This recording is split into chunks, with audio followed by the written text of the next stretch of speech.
Bonjour à tous, bienvenue pour ce webinaire AI Token Share du Hub Francia. Donc pour rappel, le AI Token Share a pour ambition de vous présenter sur une série de conférences qui se tiendra jusqu'à la fin de l'année des cas d'usage, des technos autour de l'intelligence artificielle. Aujourd'hui, on a la chance de recevoir Sébastien Lissard de Cognitive Engine qui va vous parler de cobotique. Et moi, personnellement, j'adore. Donc j'espère que vous allez adorer aussi cette séance.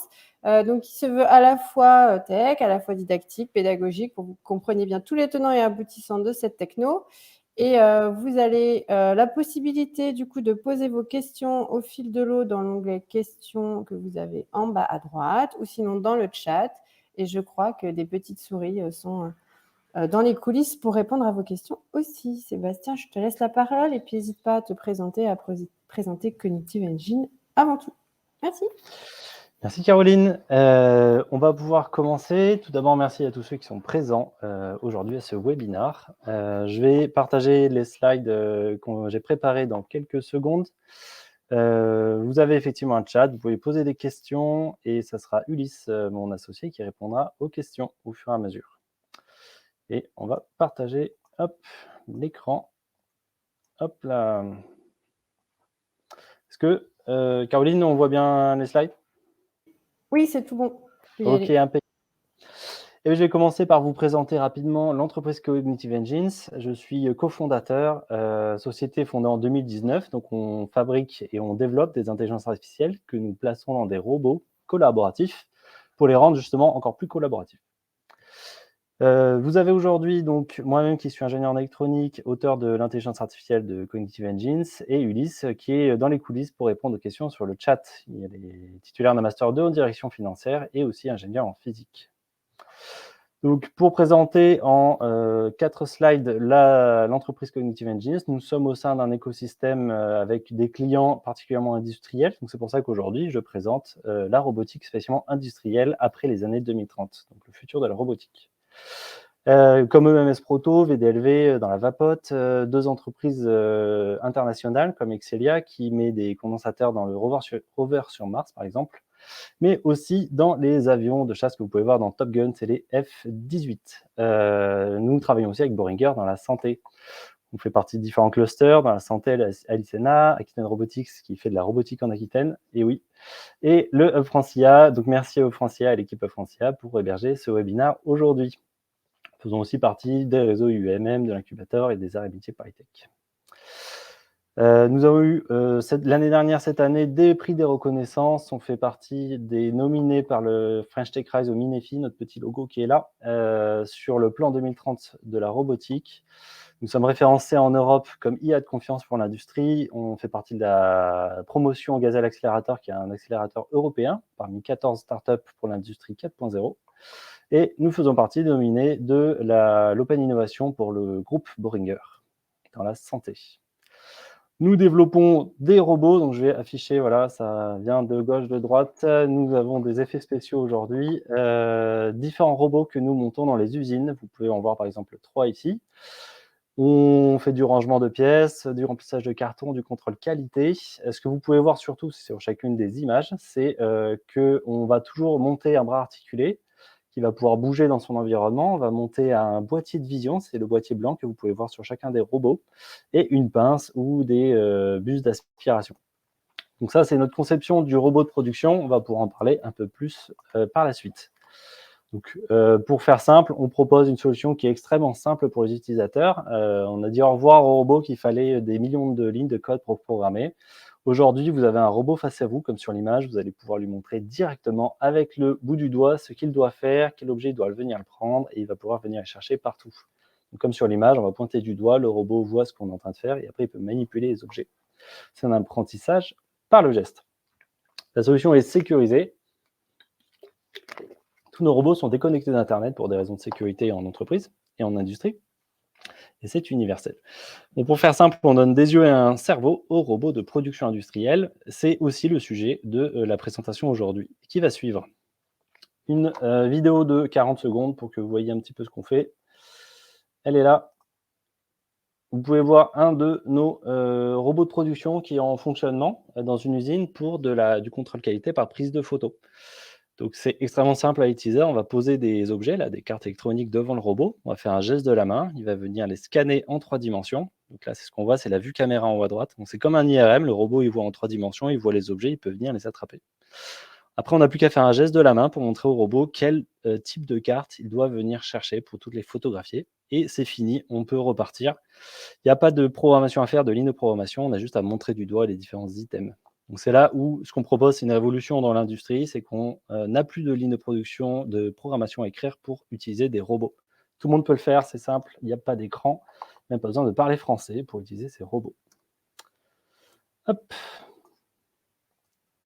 Donc, on en arrive au sujet principal aujourd'hui, qui est la robotique industrielle après les années 2030.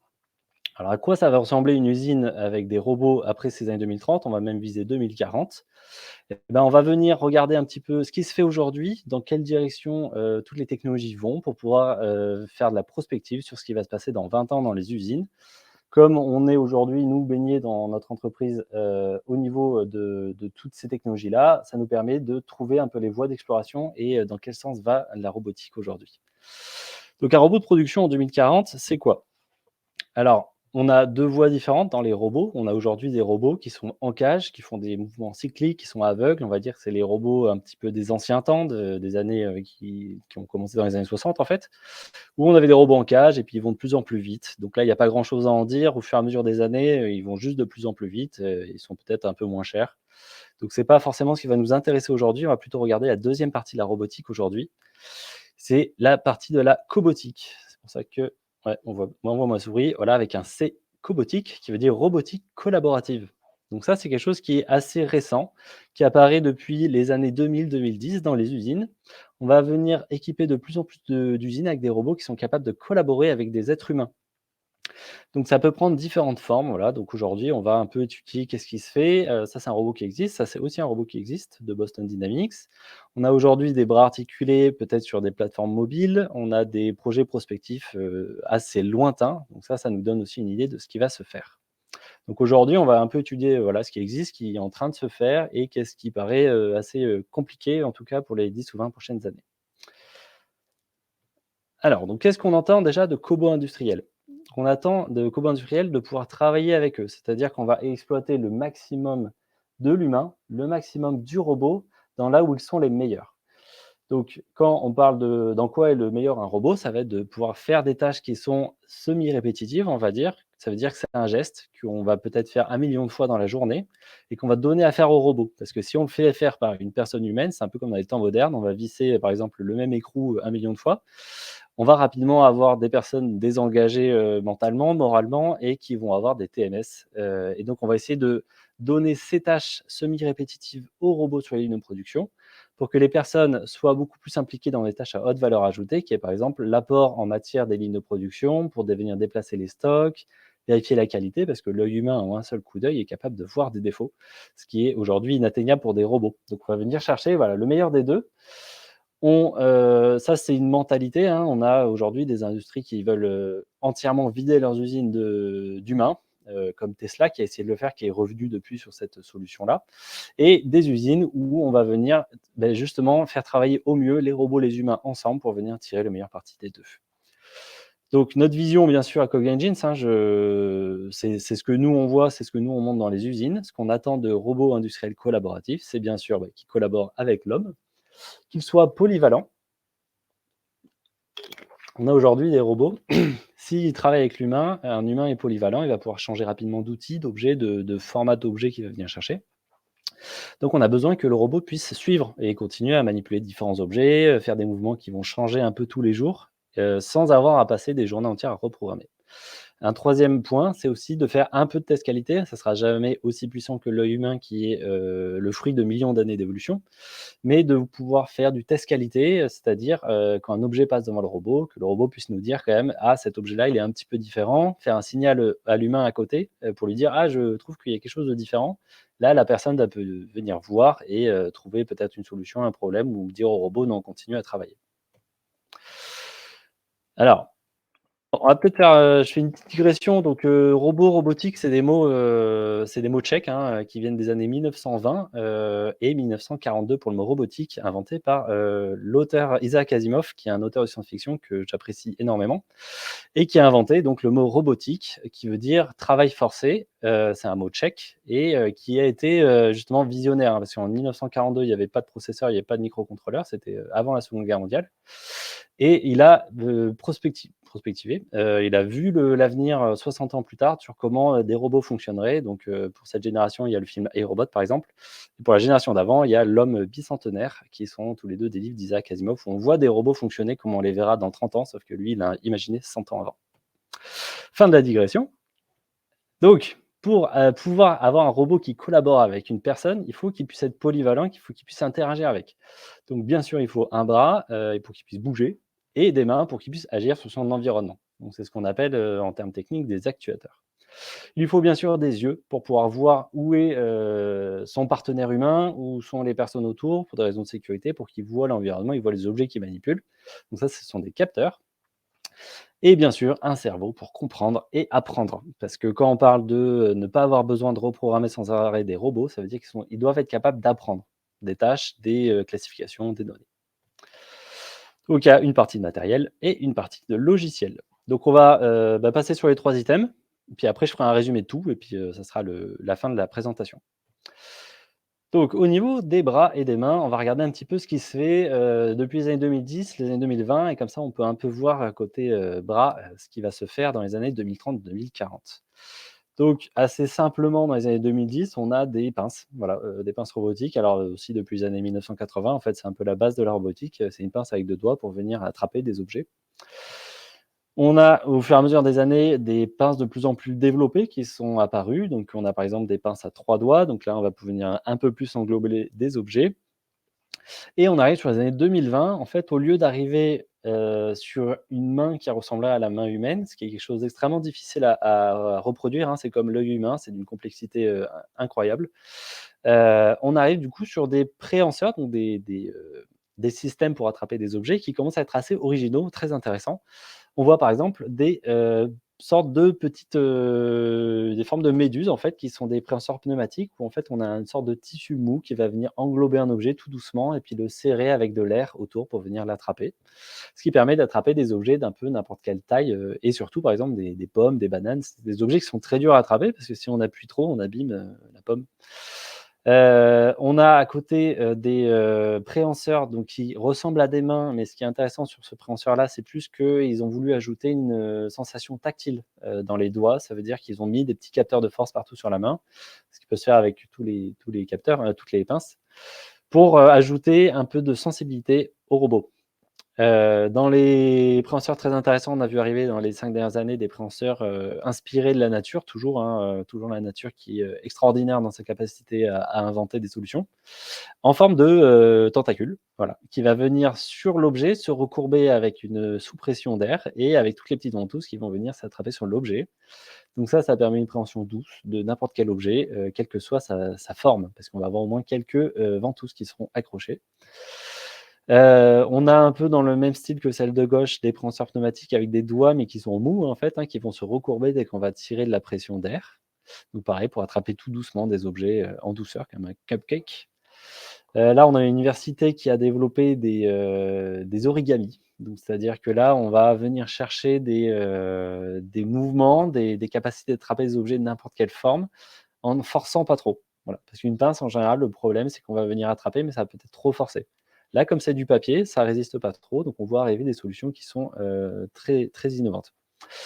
Une magnifique pince aussi qui a été développée pour attraper des méduses, qui fonctionne un peu comme celle du dessus. On va venir tirer de l'air et en fait les fils vont venir se recourber autour de la méduse tout en douceur pour ne pas abîmer l'organisme aquatique.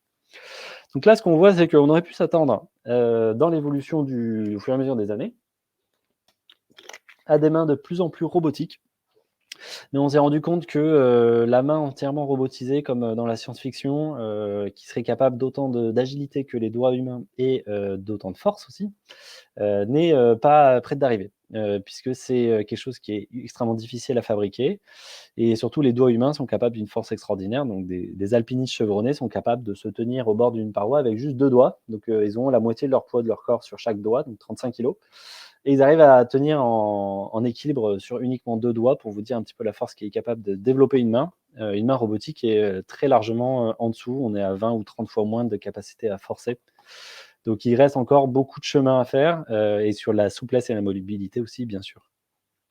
Donc, ce qu'on voit, c'est plutôt une variation de plein de systèmes différents pour venir attraper les objets, et le robot va pouvoir changer d'outil, un peu comme on changeait de tournevis, pour effectuer différentes actions.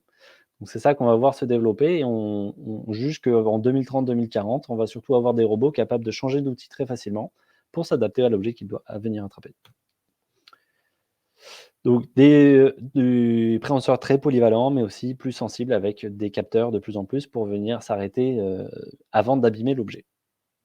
Donc tout ça, c'était des pinces qui existent, hein.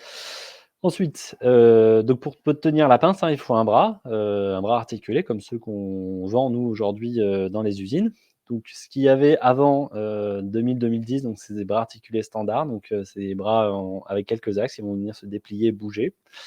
Et on voit apparaître la nécessité de monter 2 bras articulés sur une même base, parce que c'est aussi une des forces des mains humaines, c'est qu'on va pouvoir venir attraper un objet et appliquer une action sur cet objet avec l'autre main. Quand on a un seul bras articulé ou un seul robot, on a des difficultés pour faire certaines opérations d'assemblage, par exemple, de pièces entre elles. Donc ce qu'on voit apparaître actuellement, c'est de plus en plus de robots avec 2 bras pour venir faire les applications à double bras, mais aussi, comme pour les pinces, on commence à avoir des variations. C'est-à-dire que le but, c'est pas d'être le plus proche possible d'un humain, en fait, avec 2 bras et 2 mains, mais c'est aussi de venir avoir des robots de formats différents qui sont capables de faire des choses différentes. Donc ça, c'est ce qu'on appelle des snake robots. C'est des robots qui sont très très longs, ils sont capables de se plier, se déplier et de bouger un petit peu comme le robot de la guerre des mondes, si vous vous souvenez, qui vont venir pouvoir accéder dans des conduits difficiles, passer dans des tuyaux. Donc ça, c'est des choses qui sont assez nouvelles. Et surtout, on voit apparaître un besoin de mobilité. Donc là, c'est ce qu'on voit sur les 2 images. Sur ces 2 images, donc on a un robot qui est monté sur une plateforme qui bouge. Donc ça, c'est quelque chose qui est nécessaire, parce que quand on veut collaborer avec un bras, quand on dit un robot va travailler avec un humain, l'humain, il va commencer à se déplacer un petit peu partout autour, il va venir prendre des objets. Si le robot est pas capable de suivre, s'il est fixé sur une armoire ou une desserte, il ne va pas pouvoir suivre l'humain et travailler avec lui de manière confortable. Donc ce qu'on voit apparaître, c'est voilà, des robots avec 2 bras, des robots de formats différents, et aussi de la mobilité dans les robots, pour avoir des robots qui se déplacent un petit peu dans les usines, un peu partout. Hop. Donc de plus en plus polyvalent, les pinces aussi de plus en plus polyvalentes, et aussi de plus en plus mobiles. Voilà, on a besoin de pouvoir suivre l'humain dans une usine qui est, lui, extrêmement mobile, bien sûr. Ensuite, donc ça, on a vu tout ce qui était la partie agir sur l'environnement. Mais quand on veut agir, c'est comme si on voulait travailler avec les yeux fermés, c'est pas possible. À la limite, on peut faire au toucher, mais ça aussi, c'est un capteur. Pour pouvoir travailler de manière collaborative, de manière intelligente, de pouvoir interagir avec son environnement et les gens autour, il faut des yeux au minimum, et sinon de la sensibilité dans les mains, par exemple. Donc là, pareil, on va faire une petite échelle de temps. Qu'est-ce qui existait avant? Qu'est-ce qui existe de plus en plus aujourd'hui? Alors là, hop, je vais revenir en arrière. Ce qu'on a vu jusqu'à maintenant, c'était des caméras industrielles. C'est comme des webcams, hein, qu'on fixait sur un châssis en hauteur, et qui venaient, par exemple, prendre des photos ou voir s'il y avait une pièce qui n'était pas là. Ce qu'on voit apparaître au fur et à mesure des années, c'est quelque chose qui, encore une fois, ressemble de plus en plus à la biologie animale, qui est extrêmement évoluée dans le sens le plus pratique possible et optimisé, en voyant 2 yeux. Voilà, donc ça, c'est la 2,5D, c'est ce qui existait dans les années plutôt 2010. C'est-à-dire qu'on va avoir 2 caméras, et comme elles sont un peu décalées par stéréoscopie, on va un peu voir en 3 dimensions. Ça ajoute une petite dimension, c'est comme quand on ferme un œil pendant qu'on conduit, on sent qu'il y a un peu moins de profondeur. Et on va voir ces caméras à 2 dimensions et demie se développer de plus en plus avec la Kinect, qui a eu beaucoup de succès. Et là, donc, alors on voit pas bien, mais en fait, ce qui est assez intéressant, c'est que maintenant, ils ont arrêté de fixer la caméra en hauteur, toujours au même endroit. La caméra est montée sur le bout du robot, donc au niveau de la tête. Ça permet d'avoir un robot avec une vue subjective, c'est-à-dire que si le robot ne voit pas bien, il va pouvoir bouger, la caméra va pouvoir se rapprocher de l'objet, et comme ça, on va pouvoir voir un petit peu mieux et éviter des problèmes de vision ou par exemple, il y aurait quelque chose qui serait caché. Donc on en arrive, aujourd'hui, hein, sur des caméras qui sont extrêmement bien intégrées. Donc ça, c'est une très, très belle photo avec un bras articulé et une caméra, en 3 dimensions. Donc on était en 2 dimensions et demie et ça, c'est la 3 dimensions. Donc pour expliquer ce que c'est la 3 dimensions, c'est que là, on va pas juste prendre 2 photos avec 2 caméras, c'est qu'on va, utiliser une technologie infrarouge, on va projeter des rayons, on va voir qu'est-ce qui revient plus ou moins vite, c'est un peu comme un radar et ça va nous permettre de reconstruire en 3 dimensions une image. C'est ce que vous voyez à gauche. Voilà. Tout ce qui est, rouge foncé, c'est ce qui est loin et tout ce qui est bleu, c'est ce qui est près et on va pouvoir comme ça reconstruire une image et comme les yeux humains, un robot va pouvoir dire donc cet objet, voilà, il est à 30,2 centimètres et ça, c'est des vrais yeux en fait que les robots ont enfin, qu'on va pouvoir mettre au bout du robot et comme ça, le robot va pouvoir voir en 3 dimensions de manière subjective et c'est ça qu'on voit apparaître un peu partout. C'est cette capacité de bouger, d'être mobile, de voir en 3 dimensions. Donc là, clairement, on se rapproche, énormément de la biologie, animale, hein, avec, les 2 yeux qui sont sur la tête. C'est optimisé, c'est efficace, c'est, répandu dans le monde, animal en entier, ce qui est, une assez belle preuve d'optimisation. Donc on est aujourd'hui à peu près sur, une bonne qualité de vue, on va dire si on compare par rapport à des yeux humains, au niveau de l'image, bien sûr. Le traitement de l'image derrière, après, on est très loin, mais en tout cas sur la capacité de voir avec une bonne définition, on est à peu près équivalent. Et ensuite, petit aparté sur la multimodalité. Alors la multimodalité, c'est la capacité de recevoir des signaux, de plusieurs sources. Donc là, on parlait des yeux, mais il y a une progression dans la robotique pour voir avec autre chose que les yeux et donc d'ajouter du toucher. J'en ai un petit peu parlé avant. Donc on va avoir des robots, pour pouvoir travailler avec des humains, ils vont, à un moment, en fait, pour que ça soit efficace et confortable, on va devoir ajouter d'autres signaux qui vont rentrer dans le robot. Donc par exemple, on a des technologies sans contact qui apparaissent depuis, 5 ans, où quand on sera à une faible distance du robot, le robot va le sentir et ça va lui permettre, par exemple, de s'approcher d'une personne à une certaine distance pour venir lui donner un objet ou par exemple que quand une personne est trop près, le robot va se reculer. Donc ça, on comprend bien que dans la collaboration de tous les jours où, on est sur une usine et il y a tout le monde qui bosse et c'est dans tous les sens, c'est toujours agréable d'avoir un robot qui vient pas taper dans le coin du coude et qui va pouvoir, par exemple, s'éloigner un petit peu quand on va dans une direction et puis on lui dit de circuler et voilà. Ça, c'est de la collaboration pure. C'est de l'ergonomie, en fait, de confort pour travailler avec des robots. Et après, on a des technologies de contact, qui sont, de plus en plus développées. Alors ça prend soit la forme de revêtements qu'on va mettre sur des robots entiers pour qu'ils sentent le contact, alors quand je dis au contact, c'est vraiment quand ça touche, hein. Où là, par exemple, on voit une définition avec un certain nombre de capteurs qui va permettre au robot de, par exemple, sentir à quel endroit on l'a touché et par exemple, il va se reculer à cet endroit-là ou il va essayer d'éviter la main. Ça, c'est pareil, c'est du confort de travail avec des robots. Mais on a aussi des choses beaucoup plus intégrées, donc des tissus mous. Donc ça, c'est des choses qui apparaissent très récemment. C'est des circuits imprimés qu'on va imprimer sur une sorte de tissu, plastique et qu'on va pouvoir coller sur des surfaces comme des robots entiers. Et ça va lui faire une sorte de peau, en fait, qui va lui permettre de ressentir un petit peu, les contacts. Donc ça, c'est, très intéressant. Alors pour la sécurité déjà, parce qu'on va pouvoir pousser un robot, voilà, l'empêcher de venir, ce genre de choses. Mais on va par exemple pouvoir le pousser dans une bonne direction aussi pour lui montrer quelle est sa zone de travail, par exemple. Donc j'ai traité, le sujet des yeux, du bras, donc les yeux pour voir l'environnement, le comprendre. Les bras, les mains et maintenant il nous reste la troisième partie, donc c'est le cerveau.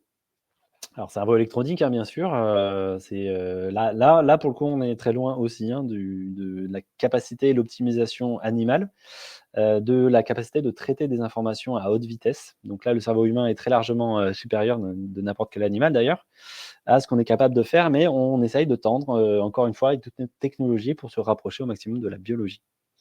Donc le cerveau, à quoi il sert? À venir récupérer toutes les informations, donc les caméras, les capteurs et de donner des ordres au bras et à la main pour venir agir. Voilà. Donc avec ces 3 blocs-là, on a un poste cobotique qui est capable de voir, d'interagir, de comprendre, de travailler, pour conclure avec quelqu'un. Donc de quoi on dispose, en 2020 et vers 2030 pour que les robots puissent apprendre? On a 2 technologies de pointe, de fers de lance. C'est les IA de type deep learning. Donc, c'est un deep learning, c'est un mot technique qu'on entend un petit peu partout. Pour les gens pas dyslexiques, il y a un hashtag en dessous, donc réseau de neurones artificiels. Je pense qu'il n'y a pas de faute d'orthographe, c'est un peu dur à lire.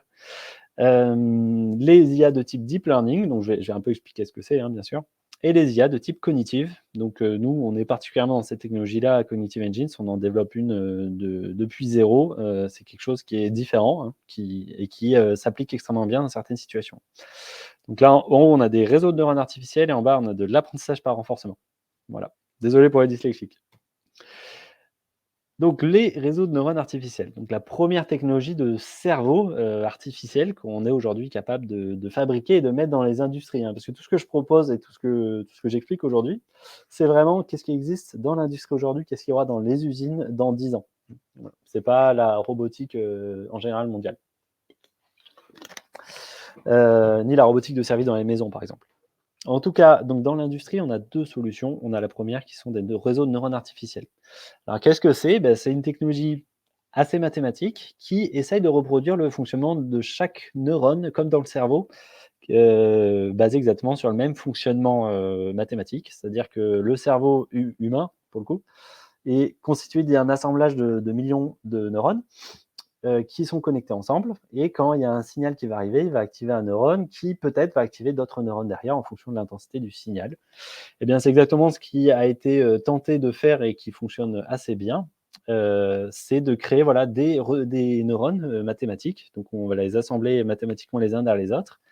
Et on va faire venir des signaux, par exemple des images de caméra, dans ce modèle mathématique.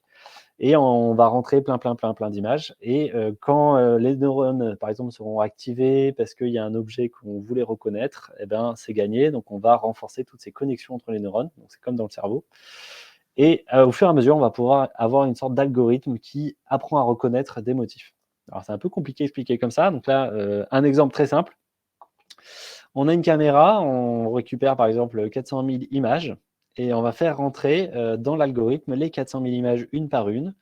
Et par exemple, pour cette voiture-là, si l'algorithme trouve la voiture, on va le renforcer toutes les connexions neuronales. Et donc, la fois d'après, ce signal-là va réenclencher mieux les neurones, comme dans le cerveau. Et pareil pour repérer des personnes, des feux. Et en fait, on arrive à un algorithme qui apprend, qui est capable de classifier surtout, c'est un peu différent. Il classifie des objets à partir des images. Donc, c'est assez puissant avec 400 000 images, donc ça fait quand même pas mal d'images. On peut par exemple reconnaître des visages avec 97% de réussite.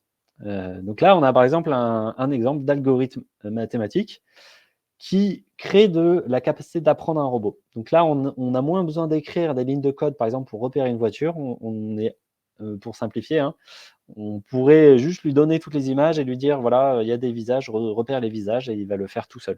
Donc on commence à avoir un robot qui est capable de voir, par exemple, des personnes, des visages, des mains, des objets devant lui. C'est un peu comme ça, de manière simplifiée, que fonctionnent les réseaux de neurones artificiels. Donc, c'est pour faire de la classification. On va rentrer des données, il va nous dire je vois un objet, je vois une personne, je vois une voiture. Alors, il y a des avantages et des inconvénients à ces deux technologies. Donc, c'est déjà une révolution parce qu'on n'a plus besoin d'écrire toutes les lignes de code une par une, ce qui est différent de l'informatique habituelle. Et les inconvénients dans l'industrie, c'est que il faut 400 000 images. Donc, ça veut dire que quelqu'un va devoir prendre, par exemple, 400 000 photos de produits qui ont été bons et 400 000 produits pas bons sur une ligne de production et puis le faire tourner dans l'algorithme. Il y a des effets boîte noire, c'est-à-dire qu'une fois que ça fonctionne, on a un peu du mal à expliquer pourquoi, qu'est-ce qui fonctionne pas. Des fois, on va tomber sur une image très bien et puis ça va pas marcher. Donc, c'est ce qu'on appelle un effet boîte noire et c'est ça aussi qui fait que la reconnaissance, elle est de 95%.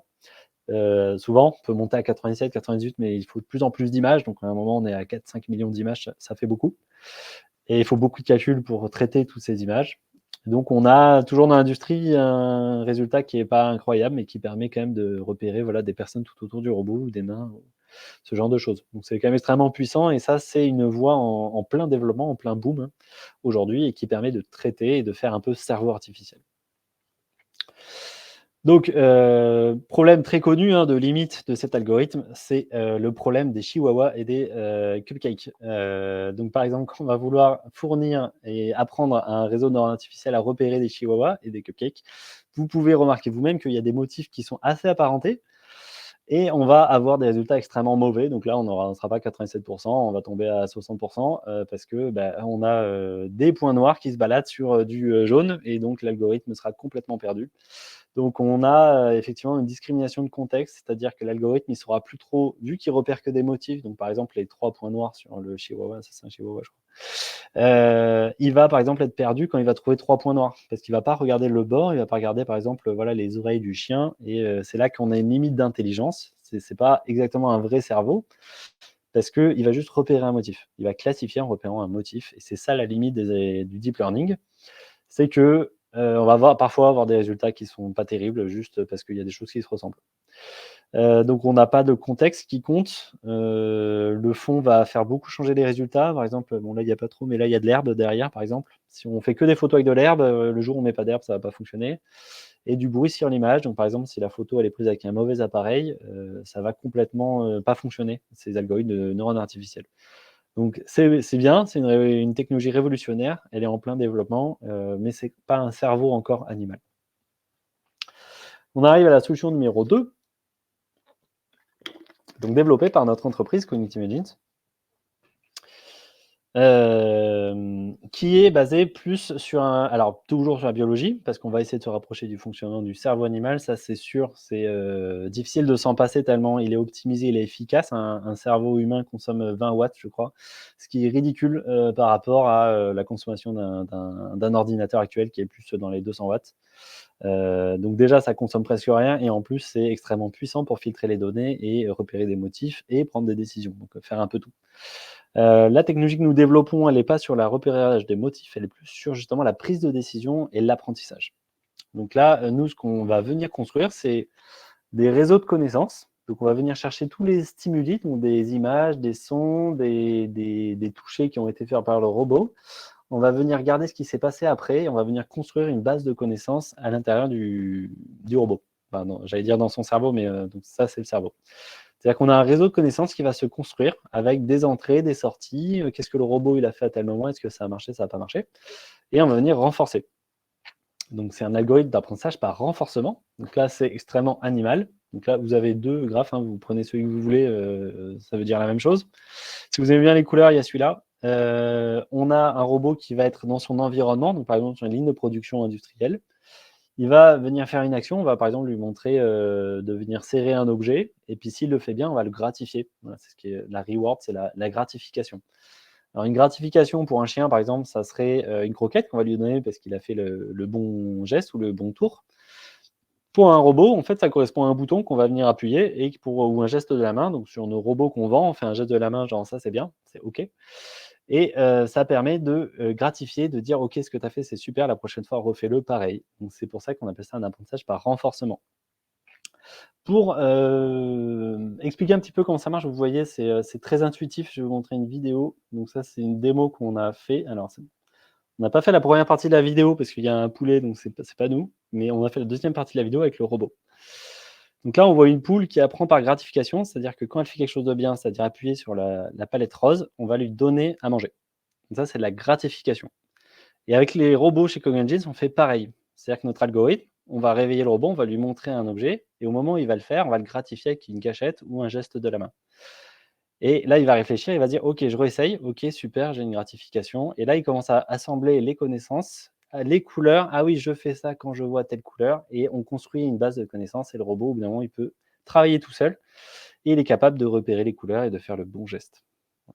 Donc en fait, donc c'est là quand on dit on donne des yeux et un cerveau aux robots de production, c'est qu'on va leur donner la capacité, hop, de venir apprendre avec des gratifications.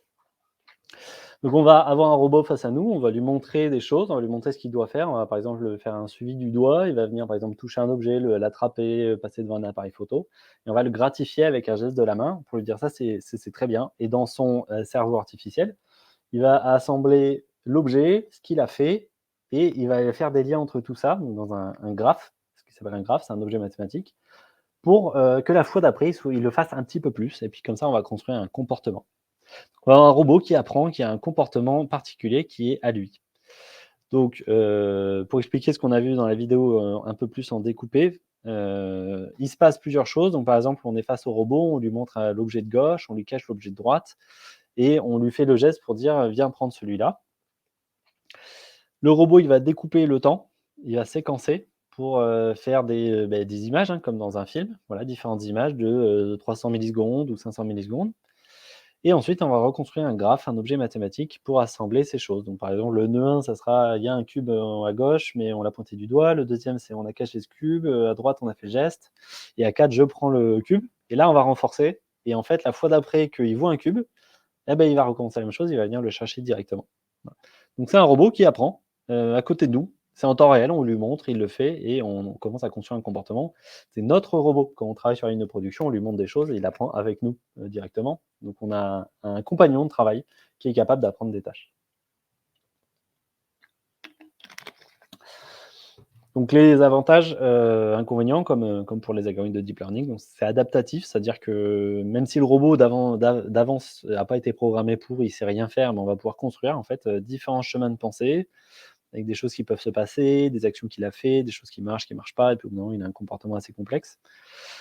C'est très rapide, donc on va lui montrer 3 fois, on va faire le geste de gratification 3 fois, et puis la fois d'après, il saura le faire directement, il n'y aura plus besoin de le gratifier. Il est aussi capable d'apprendre par observation. Ça veut dire qu'on va lui montrer ce qu'on fait avec l'objet, c'est-à-dire on va venir le prendre, le déplacer à un endroit, on va gratifier, et là, il aura appris par observation, il va pouvoir le faire lui-même. Et c'est aussi extrêmement léger en termes de calcul, comme on s'est basé un petit peu sur le fonctionnement du cerveau humain dans sa manière d'assembler les stimuli et les actions.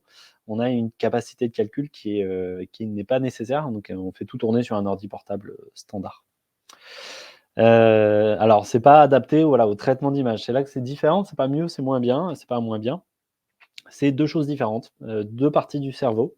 Les algorithmes de deep learning vont plutôt faire ce que les yeux, l'arrière du cerveau des yeux, l'aire spatio-visuel comme on l'appelle, le traitement des images par les yeux, ça c'est deep learning, et nous on va traiter plutôt les connaissances et la prise de décision. Donc c'est une autre partie du cerveau qui est pas du tout au même endroit d'ailleurs dans le cerveau.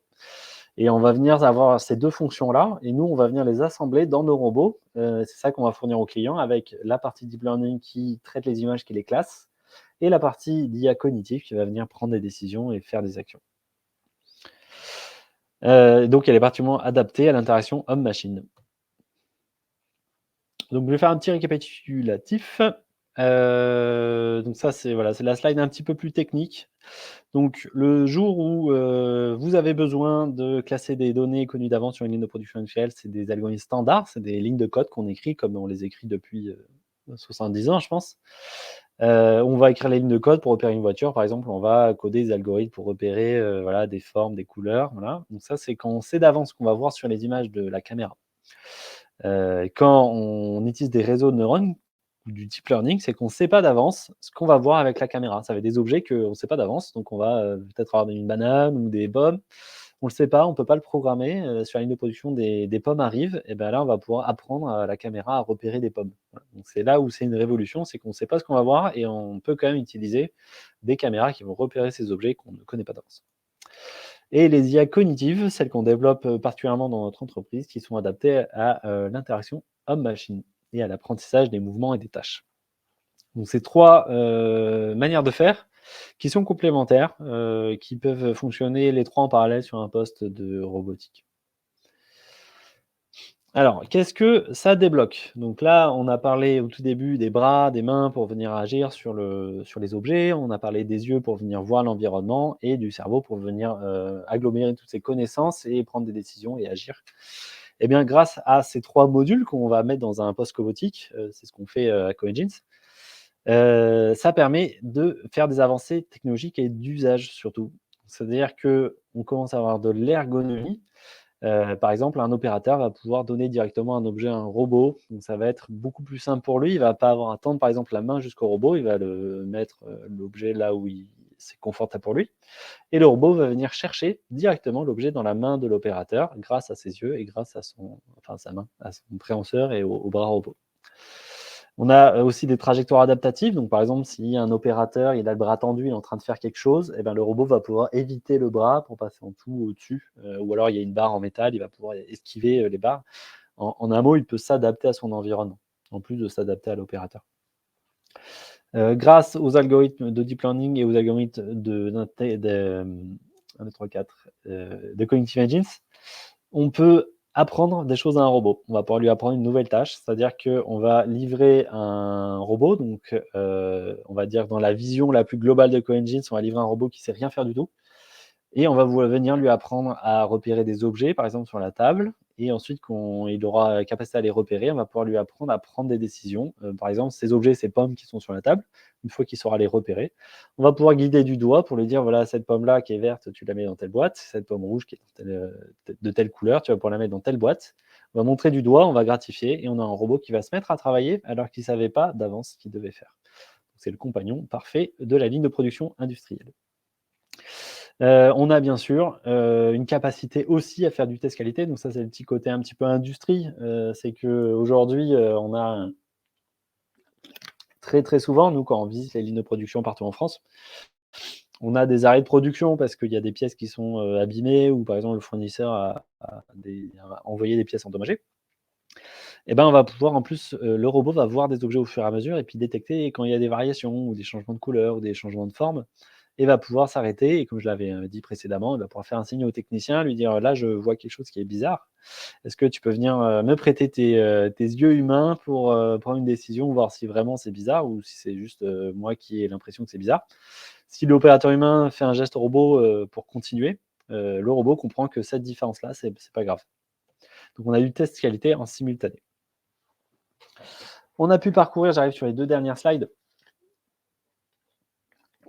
Après on pourra répondre à des questions si vous voulez. On en arrive un petit peu à la flèche du temps, sur qu'est-ce qui se faisait il y a 10 ans, qu'est-ce qui se fait aujourd'hui, qu'est-ce qu'on voit pointer comme direction et qu'est-ce qui paraît, réaliste ou en tout cas être la même direction, pour les années 2030 ou 2040 dans les industries, sur les lignes de production industrielle. Donc en 2010, clairement, on avait surtout des robots qui étaient cycliques, qui étaient aveugles, qui voilà, c'était un robot standard, hein, qui fait toujours la même chose, et puis, qui s'arrête jamais. Et si l'objet il est pas de la bonne forme ou qu'il est un peu à côté, le robot il continue à travailler et en général ça donne pas des conséquences super. Donc voilà, il est aveugle, il est cyclique et c'est pour ça que souvent on l'enferme dans une cage pour pas qu'il fasse de dégâts. En 2020, on commence à avoir des robots qui, sont capables de détecter des collisions. On voit apparaître des préhenseurs qui sont beaucoup plus flexibles, plus, polyvalents, qui sont capables de sentir du toucher. On voit des robots qui sont sur 4 pattes, donc là, on a de la mobilité qui commence à apparaître, parce qu'on là, il y a un bras articulé dessus, parce qu'on commence à sentir le besoin d'avoir un robot qui commence à se déplacer un petit peu dans l'usine. Donc ça, c'est une façon de bouger, c'est sur 4 pattes, c'est pour, des terrains qui sont, irréguliers avec des cailloux, par exemple.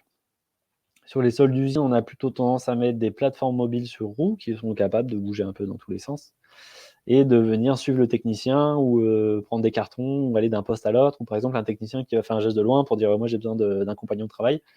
Le robot va voir le geste de loin, va venir se diriger vers le technicien et venir, lui donner un coup de main sur des tâches, comme je l'avais dit, semi-répétitives, par exemple. Donc on a de la mobilité, de la polyvalence, de la vision 3D, du traitement d'image, tout ça, c'est des choses dont j'ai parlé tout à l'heure, des multicapteurs, la multimodalité et de l'apprentissage. Voilà et le petit logo pour dire que nous, on fait particulièrement ça, en plus de, faire le reste. Donc ça, c'est une photo, hein, du dernier poste cobotique qu'on a livré, donc qui est sur une desserte, mobile qui peut bouger, qui permet de passer d'un poste à l'autre.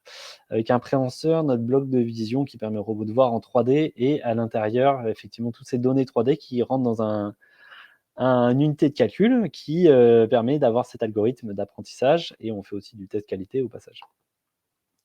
Donc après 2030, donc si on voit, toutes ces voies se développer, qu'est-ce que ça donne si on pousse en fait dans ces différentes voies pour essayer de faire de la prospective sur les années 2030-2040? Si on continue vers la mobilité et la polyvalence, il paraît assez évident, on pourrait avoir donc ça c'est un robot qui existe, hein, c'est Boston Dynamics, donc qui est, bien sûr un prototype, c'est pas un industriel, c'est plus une démonstration de capacité technologique, qui est capable de marcher. Voilà, ce qui est assez fort. C'est très difficile de faire un robot bipède qui est en équilibre. Lui, il fait même un saut périlleux, je crois. Et donc on a effectivement de la mobilité qui se rapproche de l'humain, bien sûr, parce qu'une usine est construite pour des êtres humains et donc les rangées, les espaces partout sont faits pour des êtres humains, donc ça paraît assez normal d'arriver petit à petit sur, des jambes en tout cas, ou une forme qui permet de passer entre les machines qui ont été faites aux dimensions humaines. Sur, les bras, les préhenseurs, donc comme je l'avais dit, ce qu'on voit apparaître, c'est tellement de préhenseurs différents pour faire toutes les tâches que ce qu'on peut, nous, on est convaincus à CoreEngines que l'avenir sera sur la multiplicité des pinces, qui seront par exemple rangés sur le bord de la desserte. Et le robot va pouvoir venir prendre ce qu'il a besoin sur le moment pour venir faire sa tâche. Donc ça permet de prendre en compte tous les cas sans avoir à développer un outil aussi complexe et aussi puissant que la main humaine. Et c'est ça qui permet de répondre à la question. Donc on a la mobilité, on a la polyvalence sur les préhenseurs. Sur les capteurs, on a bien sûr de plus en plus de pots pour la collision, pour la détection. Donc là, c'est plus du retour d'informations des opérateurs autour qui créent de l'ergonomie. Et de la vision de plus en plus. D'ailleurs, sur ce robot de Boston Dynamics, on a aussi la batterie de caméra 3D en fait en haut qui permet au robot aussi de voir ce qui se passe autour de lui. Ce robot-là est pas capable d'apprendre, hein, il fait juste des gestes qu'on a programmés, mais c'est plus une capacité technique de faire bouger un robot bipède. Donc ce qu'on peut imaginer aussi qui va se développer en 2040. Donc ça c'est alors ça c'est en haut, c'est complètement un concept envoyé par Tesla qui annonce un robot dans les 2-3 années qui ressemblerait à ça, mais vu qu'ils n'ont jamais fait de prototype, ça paraît peu probable. Le robot que vous voyez en dessous par contre est réel. Donc c'est un robot qui démontre une capacité technique à faire des émotions humaines. Donc on a un visage qui est extrêmement bien fabriqué, il peut passer d'une émotion à l'autre. Il y a la vidéo qui est impressionnante sur internet et qui permet de faire du retour d'information à l'utilisateur. Alors ça, c'est aussi très important parce que quand le robot va faire un mouvement, il faut qu'il puisse dire à l'opérateur: là, je vais me mettre à bouger, là, je trouve qu'il y a quelque chose de bizarre, là, ça va pas. Et la reconstruction d'un visage sur un robot paraît effectivement une manière extrêmement intuitive de communiquer à l'opérateur qu'est-ce qui ne va pas ou qu'est-ce qui est bizarre et de lui expliquer ce qui ne va pas. Donc nous, aujourd'hui, à CogEngines, on fait ça avec des retours un peu lumineux, un peu de différentes directions, qui sont aussi très intuitifs. Et on estime que plus on va avancer dans la robotique et plus effectivement on va voir apparaître des retours d'informations un peu plus complexes et un peu plus complexes et en même temps très faciles à interpréter pour un humain. Voilà, c'est ça la collaboration, c'est arriver au plus proche de l'humain sans que ça soit trop étrange non plus. Voilà. Quand on regarde la vidéo de ce robot-là, on est un peu dans la vallée de l'étrange, c'est-à-dire qu'on a un robot qui fait des émotions humaines, mais en même temps qui est un robot qui fait juste toujours des choses pareilles, cycliques, et qui peut passer d'une émotion à l'autre, et donc ça peut être un peu dérangeant aussi. Donc il y a une progression qui va être faite sur les 20 prochaines années pour aller vers plus de polyvalence, plus de mobilité, probablement plus vers des doigts humains, effectivement des jambes comme on pourrait s'y attendre, et aussi une capacité à envoyer de l'info, récupérer de l'information, mais tout en restant efficace. Donc ça, c'est quelque chose d'intéressant, c'est que ce robot-là a une capacité de batterie très limitée, parce que c'est comme la main humaine. Avancer sur 2 jambes, c'est extrêmement consommateur d'énergie pour un robot, ça l'est pas tant que ça pour un humain, mais on ne peut pas utiliser des robots industriels qui fonctionneraient sur 2 pieds comme ça, qui travailleraient toute la journée. Donc on va avoir sur 2030 en fait, c'est notre vision à CogEngines, une étape quand même avant de pouvoir développer des technologies de jambes qui ne consommeraient pas ou peu d'énergie, une partie de mobilité, voilà, sur roue, qui ressemblerait un peu à ça, ou des choses qui sont entre deux, où on aurait 4 pieds mais qui bougent presque pas, c'est que des choses qui montent et qui descendent. J'en arrive effectivement à la conclusion de ce qu'on voit aujourd'hui, nous, dans l'industrie et ce qu'on pourrait voir demain. Donc effectivement, je vais peut-être faire une barre. Voilà, en 2030, on verra des robots qui passent d'un poste à l'autre, qui sont capables de voir, d'apprendre, de prendre des décisions, de reconnaître des objets, d'attraper des objets très mous de manière très souple. Tout ça, c'est des choses qu'on va voir en 2030. Et quand on va arriver vers 2040, c'est aussi la question de est-ce que vraiment la technologie sera possible en gardant de l'énergie. Toutes ces choses-là, c'est très beau, c'est très humanoïde, mais c'est pas forcément d'actualité dans les usines parce qu'on cherche quand même une certaine efficacité et les 2 jambes sur un sol plat, c'est pas ce qu'il y a de plus efficace. Voilà pour la conclusion de ce webinaire. Je vous remercie de votre participation, d'avoir été là, et puis je peux répondre à des questions. On a encore 10 minutes, je pense. Ouais, merci Sébastien. Super, c'était hyper intéressant. Il y a eu une question, je remonte un peu le fil, à laquelle Ulysse a dit on en reparle plus tard. C'était Jean-Charles Desmoulins qui demandait si la précision spatiale vous suffit-elle du coup pour vos applications. Est-ce que tu as besoin du contexte d'avant? Je me suis un peu étouffé en buvant, en fait. Oui. C'est pas la question, la question, elle est très bien. Bon, ça va. Je vais prendre quelques secondes pour Pour reprendre. récupérer. Alors, donc la précision qu'on a aujourd'hui sur des caméras, elle est liée à ce qu'on veut faire. Donc c'est-à-dire qu'aujourd'hui, on a des caméras qui sont assez basiques. Celles qu'on monte, par exemple, sur le robot que vous avez vu sur un chariot mobile, est capable de, pour donner une idée aux personnes qui sont là et qui ne sont pas dans le technique, d'attraper les objets au millimètre près. Donc c'est-à-dire que si un objet, il est, on va dire qu'il fait 10 millimètres, on est capable de venir le chercher avec précision à l'endroit où il est. Donc ça, c'est suffisant, par exemple, quand on va venir manipuler des pièces ou des fruits ou des légumes, hein, qui sont des objets qui sont assez grands au final. Quand on va venir chercher des composants électroniques, donc qui sont plutôt dans les 2-3 millimètres, effectivement, on va avoir besoin d'aller plus loin dans des caméras plus précises. Et c'est là qu'on voit à un moment une tête de robot avec une grosse caméra dessus. Donc ça, c'est des caméras de précision qui sont à des prix qui sont 10 à 20 fois plus importants, mais qui permettent de voir à 0,1 millimètre et de venir chercher. Donc nous, c'est plus, on a aujourd'hui voilà, plusieurs yeux pour les robots, et puis on va choisir les bons yeux pour la bonne application. Ok, super. Jean-Charles, ça répond à votre question? Il tape pas? Il tape. Oui, parfait, il dit. Merci beaucoup. Bon, bah, super. Il y avait une autre question. Est-ce qu'utiliser un modèle trop humain ne va pas développer trop de fragilité sur des points sensibles comme des doigts, articulations de jambes, etc. Alors, donc effectivement, c'est un peu ça que je développais sur le robot qu'on voit de Boston Dynamics qui était blanc et qui était en train de faire le saut là. C'est une démonstration de force technologique, hein. C'est-à-dire qu'effectivement, c'est fragile, c'est difficile. Des doigts robotiques sont extrêmement fragiles, mais ils ne sont pas du tout capables de soulever un objet de 1 ou 2 kilos, comme une main humaine où on pourrait soulever 20 kilos. Quand on vient prendre une boîte qui fait 20 ou 30 kilos, les doigts, ils sont capables largement de le faire, voire de lever tout seul l'objet. Donc faire des choses comme ça sont largement trop fragiles pour une utilisation industrielle. C'est plus une démonstration de voilà, l'avenir dans 20 ans, ça sera peut-être ça. On sera capable de le faire, mais aujourd'hui on manque de force dans les doigts, dans les jambes, et ça rend un robot très fragile au final pour faire des tâches qui sont difficiles. Ok. Sur les cas d'usage, là, du coup, tu as parlé beaucoup de contrôle qualité. Est-ce qu'il y en a d'autres sur lesquels vous travaillez aujourd'hui? Ou est-ce que c'est ce sujet-là qui est le plus emblématique de ce type de techno? Alors donc nous, là, on a parlé pas mal d'industrie. Mm. On est sur des problématiques effectivement de santé actuellement. Donc c'est pour ça qu'on travaille avec des laboratoires.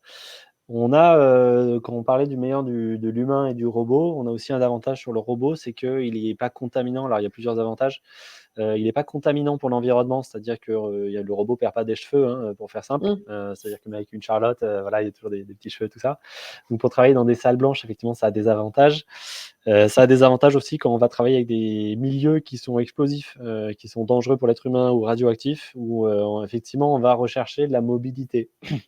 Donc là, c'est des applications où on va peut-être moins mettre un bras articulé sur une desserte avec des roues, et on va plus utiliser par exemple le robot chien que vous avez vu qui est jaune, qui va pouvoir, par exemple, dans un milieu radioactif, on parle de, par exemple, démantèlement nucléaire. Le robot chien va pouvoir venir marcher au milieu des cailloux pour aller chercher quelque chose ou faire une réparation ou faire une opération.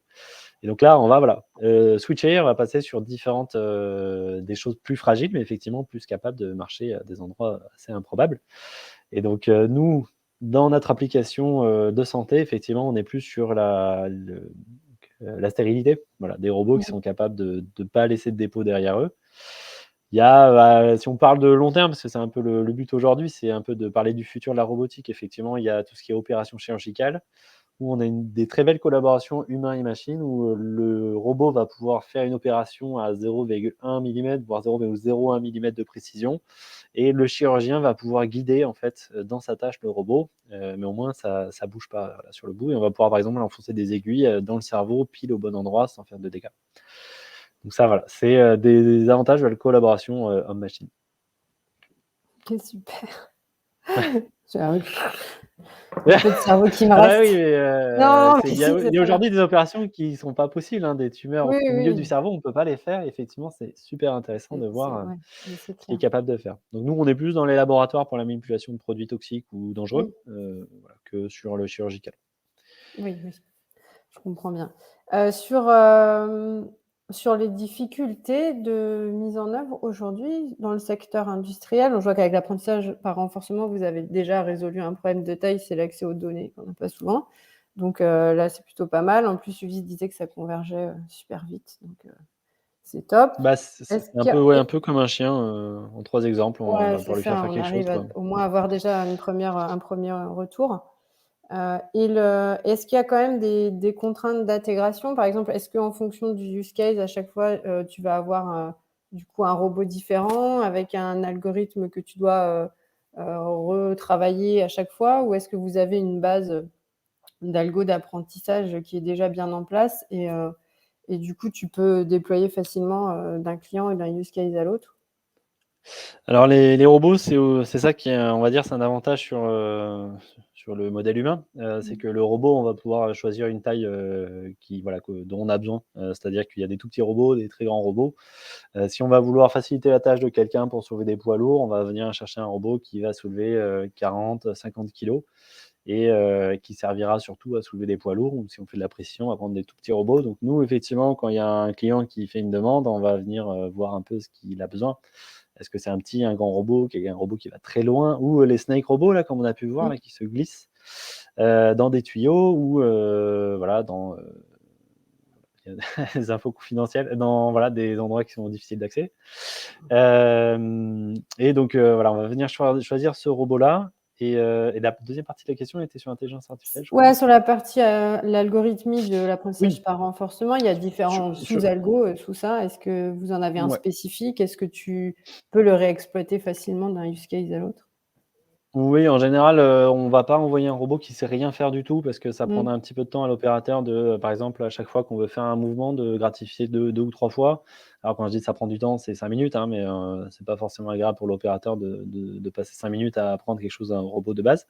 Donc en général, on l'équipe de connaissances, initiales. Donc par exemple, venir chercher un objet, venir le tourner, venir le passer dans un appareil photo, venir, Mmh. voilà, faire des opérations. Là, on réfléchit, éventuellement à de la soudure. On va avoir ces briques de connaissances et comme ça, l'opérateur, quand il va montrer du doigt un objet, le robot va venir directement le chercher, il saura déjà le faire. Donc on n'aura plus qu'à relier toutes ces briques de connaissances ensemble et puis on aura un comportement, cette fois-ci, en vraiment 3 exemples. C'est-à-dire qu'on va vraiment, l'envoyer sur l'objet, on va gratifier 3 fois et puis il Et pourra là, faire ouais, le geste entier, quoi. ce Voilà. sera la partie métier plus spécifique finalement que tu Voilà, vas et donc nous, voilà, on donne les briques de connaissances en fonction de à qui on vend le robot et puis, ça nous permet d'avoir un robot qui sait déjà un peu faire des choses. OK, super. Bon, Voilà. bah, c'était tout pour, moi en termes de questions. Je ne sais pas si dans la salle, il y a encore, des questions? Oui, c'est Non. incrémental, Ulysse, oui, Ah, oui. j'ai un super associé parce qu'en plus Ouais, il a pas il vient arrêté, hein. ajouter du détail. Ouais, ouais, On a il a tout effectivement la compris. vidéo du robot en plus, hein, qui fait les émotions un peu étranges. Heu, que j'ai parlé c'est une petite chose, une petite digression intéressante. La vallée de l'étrange, c'est quand on va, c'est un concept assez connu dans la robotique, c'est qu'on va faire quelque chose de plus en plus humanoïde. Mais il y a un moment où ça sera vraiment bizarre parce qu'il aura une émotion, il aura un visage, tout ça, mais on sera pas bien. Avant d'arriver, on va sortir de la vallée de l'étrange avec une technologie bien plus développée, on va arriver à quelque chose de naturel, ça va plus faire peur. Voilà. Donc il y a toujours le moment un peu bizarre au début avec un robot qui fait des émotions comme ça et qui a des câbles qui sortent derrière. Voilà. C'est la vallée de l'étrange, ça s'appelle. Bon, bah, super. Je vois Et que l'heure est en ben train voilà. de taper. Peut-être une dernière question? Suspense. Est-ce qu'on peut avoir de la Alors coordination entre robots? Bonne question. c'est une super question. Je dirais même qu'il y a 2 questions en fait, attention. De rien. Heu, alors donc on peut avoir 2 robots qui vont venir travailler ensemble dans le sens où, ils vont être, assez simplement, ils vont pouvoir communiquer entre eux de manière assez informatique, basique. Là où ça peut devenir très intéressant dans une usine, c'est quand un robot va apprendre auprès d'un opérateur. Donc ça veut dire que l'opérateur va lui montrer par exemple à effectuer une tâche Et l'autre robot, par observation du premier, va venir apprendre à faire cette tâche aussi. Donc ça, c'est de l'apprentissage par transfert, c'est-à-dire que par observation, il va pouvoir imiter le premier robot et ça va éviter que l'opérateur il soit obligé de réapprendre à tous les robots à faire quelque chose. Donc soit par observation, soit par transfert de mémoire directement d'un robot à un autre, ça aussi de manière très informatique.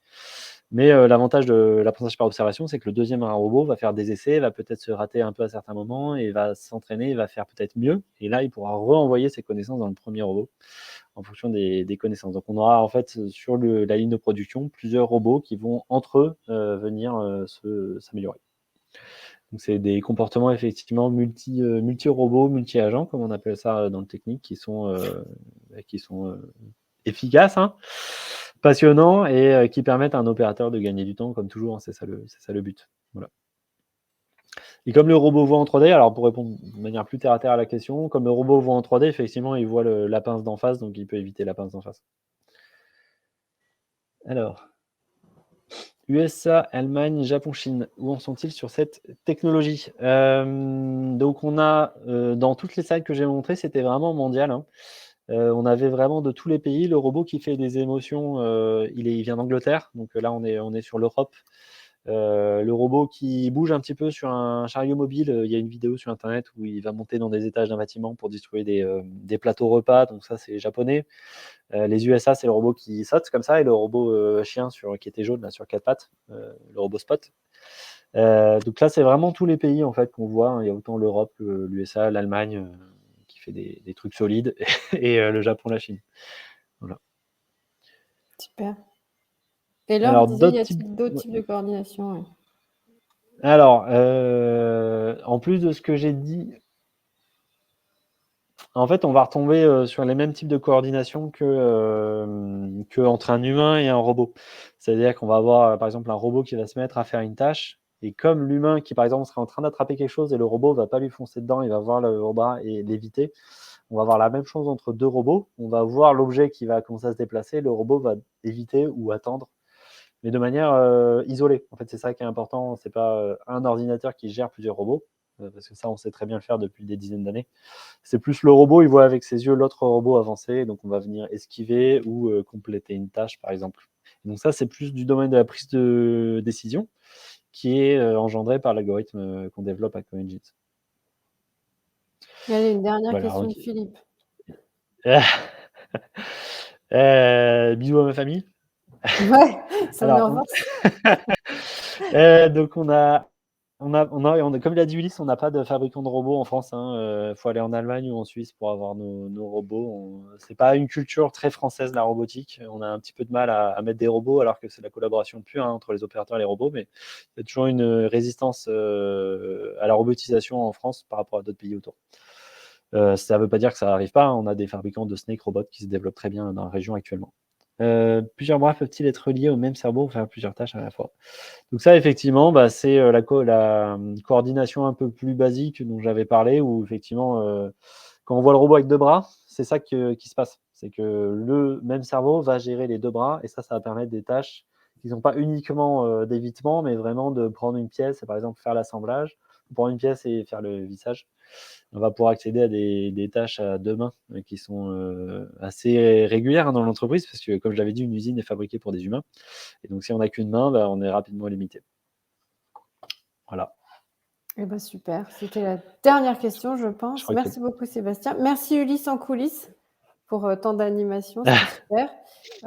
Alors, on vous enverra, vous allez recevoir automatiquement un lien sur le replay. Je vous enverrai un mail à tous les inscrits et connectés pour avoir accès au replay sur YouTube. N'hésitez pas à le partager largement dans vos réseaux. Et je mettrai le mail de Sébastien et d'Ulysse aussi, si vous avez besoin de les contacter pour creuser ce sujet passionnant. Et peut-être qu'on se reparlera pour parler plus technique et apprentissage par renforcement. Merci tout à à fait, tous. avec plaisir. Merci à vous, Merci Francia, et merci à tous ceux Sébastien. qui étaient Merci présents. beaucoup. Au À revoir. bientôt. Bonne soirée. Bonne soirée. Salut.